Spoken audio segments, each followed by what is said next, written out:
My Happy Marriage is an anime series that's been coming out on Netflix each week. It just finished up last Wednesday, and if you haven't watched it, I would definitely recommend it.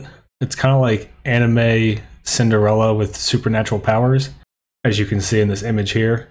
And there's some differences between the light novels and the anime, which there always are, but I wanted to talk about kind of just the big ones right here at the end. Because overall, the season was pretty true to the books, which is great, obviously. And I'm not a huge nitpick guy when it's not one-to-one from the book to the anime, because some stuff just doesn't translate to TV that well. But there was some stuff left out right at the end that was pretty significant, and maybe it'll be in season 2. So if it is, I guess this will be a spoiler. And obviously, if you haven't seen the show, this will be a spoiler for the end. So I'm going to talk about just a few things that happened in the books that I'm assuming they just didn't have time for in the show, which, you know, that happens. And you want to end on a big action scene or a big emotional moment or whatever the case is. So the first thing I want to talk about is in the light novel when Mio goes to save Kudo or Kudo. I'm never sure when it's OU at the end because of the language thing. Probably Kudo.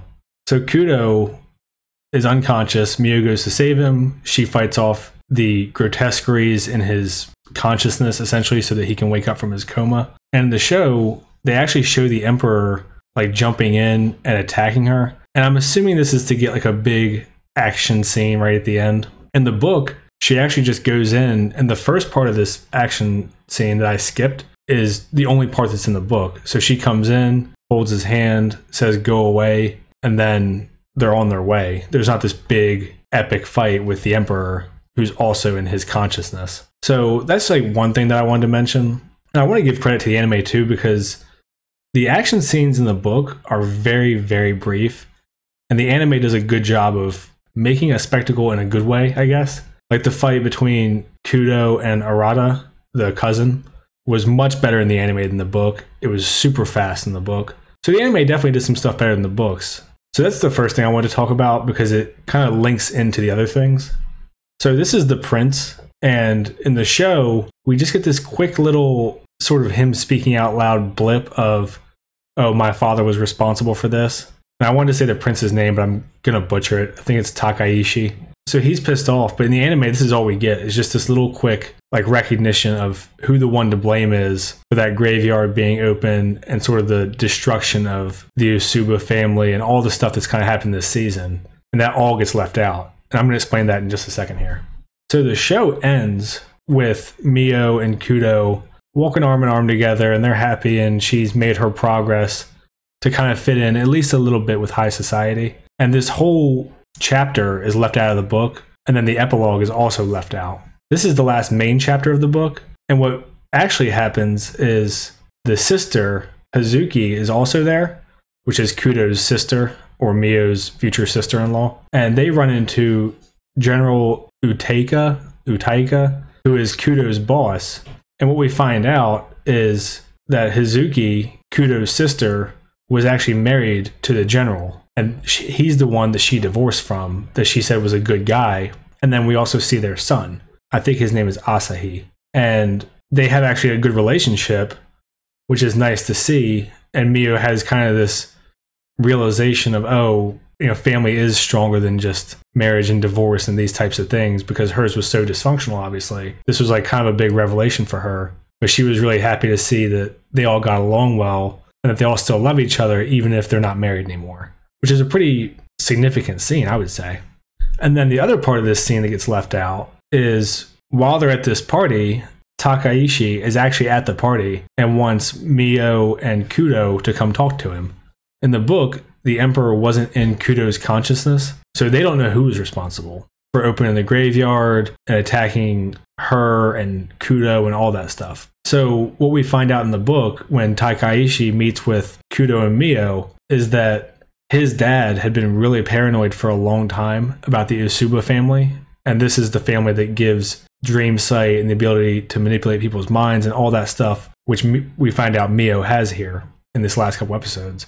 What you found out is that the Tsurugi Corporation, like the Usuba's cover business, was actually like meticulously destroyed by the Emperor kind of bribing and bullying people into not doing business with them. So that put their family into ruin. And then he also went to the Saynoris, which is Mio's original family, and gave them the money to go after Mio's mom, and told the dad to just be really persistent until they give in, because he had pushed them into economic ruin. So they needed the money so they would give their daughter off, and he could try to avoid someone else becoming a person who had the dream sight ability. So he was really fearful of the Usuba family. And that's kind of what led to Mio's entire life. So it's a pretty significant conversation that gets left out right here at the end. And he apologizes, and the prince promises that he won't punish Arata or their grandfather, because essentially the emperor bullied this family into a terrible position and kind of forced their hand.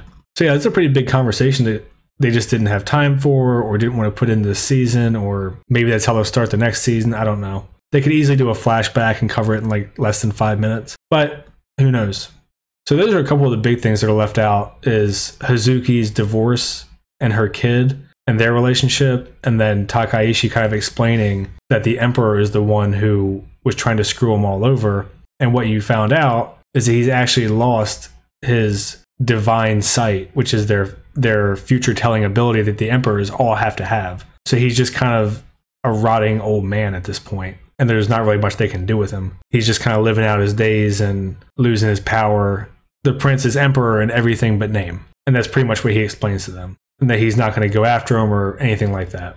And then the epilogue was also not as big of a scene, but I think it's worth mentioning. And it's also an amusing scene in the book. And before I get to it, I would just say I would always recommend reading the light novels if you really enjoy a series, because there's going to be differences. That's just how it is. And also, I like to support the authors when I can. And right now, there's 4 books out for My Happy Marriage. The 5th is either out or about to come out. I'm actually on the 3rd right now, which will be, I'm assuming, the 2nd season, which has been announced already. So anyway, the epilogue for this book is Mio and Kudo are kind of in their day-to-day life. Things are better now.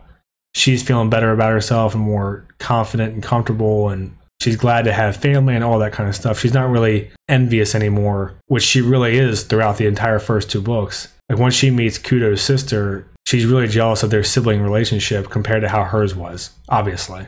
So they're happy and they're doing their thing, and it's about a month later, and Arata comes by right as Kudo's leaving for work, and Kudo's like, "What do you want?"